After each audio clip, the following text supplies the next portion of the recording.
Существует несколько легенд, связанных с именем Святого Валентина. Наиболее красивая, романтичная из них о христианском проповеднике, который тайно венчал легионеров Римской империи с их возлюбленными, несмотря на запрет императора Клавдия II.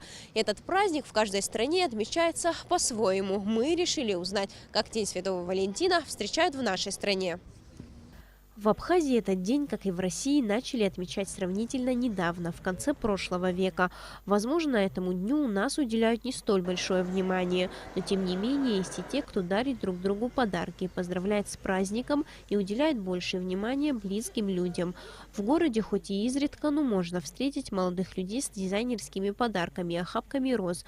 Все не спешили обрадовать своих избранниц. Правда, на интервью из них мало кто согласился, подтверждая истину о том, что проявление чувств касается лишь твоих, но нам все же удалось поговорить с некоторыми из них. Сегодня вот пришел выбрать цветы близкому своему человеку, сделать приятное.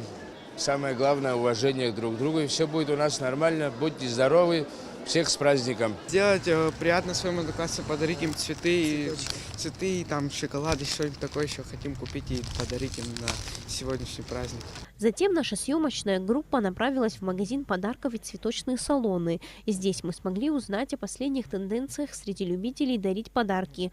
Как выяснилось, классические белые и алые розы, как и каждый год, стоят на первом месте. В качестве подарков в основном молодые ребята выбирают различные символы любви и нежности. Это мягкие игрушки, фарфоровые статуэтки, музыкальные шкатулки. Прилавки цветочных магазинов буквально ломятся от разнообразия самых красивых и необычных букетов. Но пока покупателей здесь не так уж и много. С утра торговля неважная сегодня. Мы ожидали лучшего. В прошлом году было намного лучше.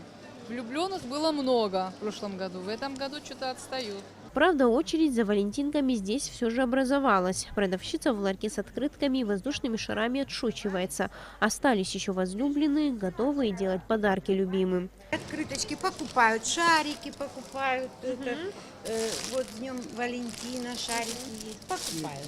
День Святого Валентина – это еще один повод сделать приятное дорогому сердцу человеку. Но это не повод забывать о них в остальные дни. Об этом говорили все, кто сегодня покупал подарки своим близким людям. Сария Смыр, Беслан Джинджолия, Абхазское телевидение.